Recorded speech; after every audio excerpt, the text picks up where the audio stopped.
Make some noise for Kris, Izzi.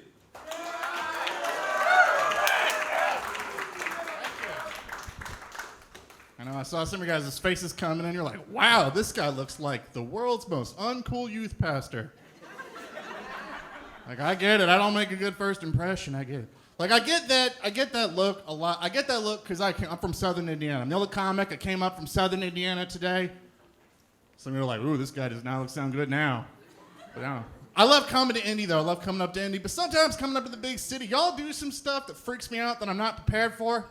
Like, I'm all the way up here like I got here, and I saw down here in downtown, y'all have these, like, scooters that you can ride around and then abandon on the side of the road. Like, I'm pretty sure y'all thought you were being environmental. I got here and thought a bunch of people with DUIs just got raptured. Like, I immediately got out my phone, called my mom, was like, Mommy, we can go believe this. Jesus just came back.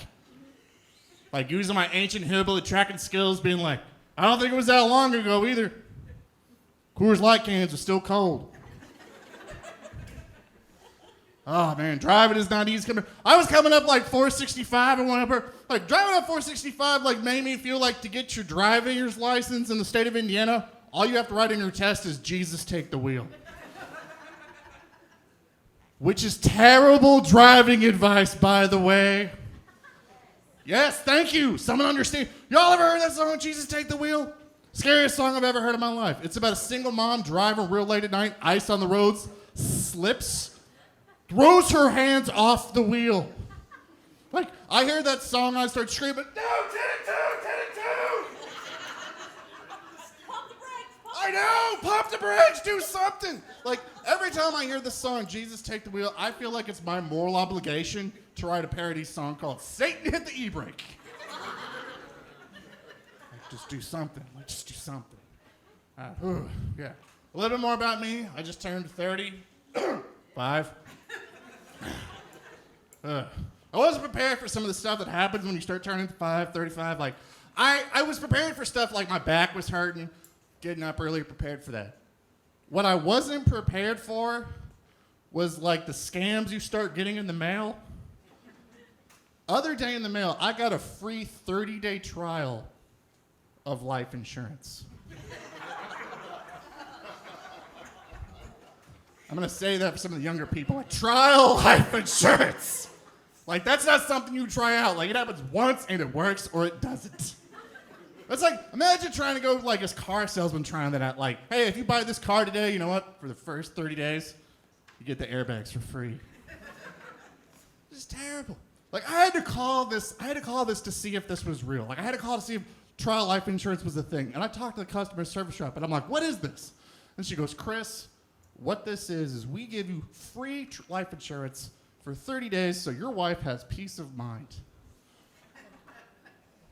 I'm like, man, that's not peace of mind. That's called motive.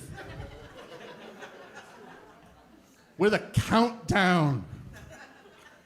Like, hold for 30 days, I'm like, my blood pressure's going up. I'm like, sleeping with one eye open. Like, I woke up one night, like reached out for my wife. She wasn't there.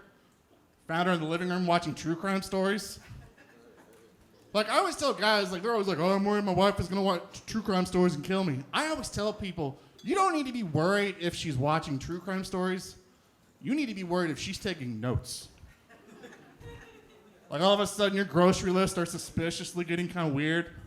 It's like eggs, milk, butter, rope, lime, shovel. Like, that stuff I'm just not prepared for. Although, like, I trust my wife, though. Like, me and my wife, we just celebrated being together for 15 years. Yeah, I know. It's 35, 15 years. That's impressive, I know. Nobody ever believes me that me and my wife are a couple whenever, like, we go out to places.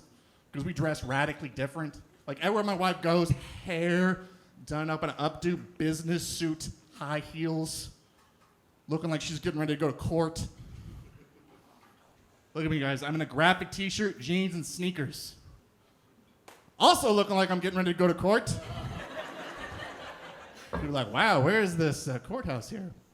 And I'll leave you guys with this. One thing that definitely like always pisses me off is like when other young people try to tell me that when they've been together for a little bit, how they know that they're in love. Right there, someone knows what I'm talking about. Because they always say like the dumbest stuff in the world, like we finish each other's sentences, we make each other breakfast in bed. That's not how you really know you love somebody. I've got a test. Tell me I'm lying. You know that moment when you're laying in bed, you're awake, they're asleep, and you look down at them and go, oh, wow. I just smother. Right now. Ah. Ah. But you don't. That's how you know. Like, I can always tell when people have been married for a very long time after a show because they'll always look at me and go, I like the part where he drops the elbow. Thank you guys so much. I've been Kris. You guys have been phenomenal.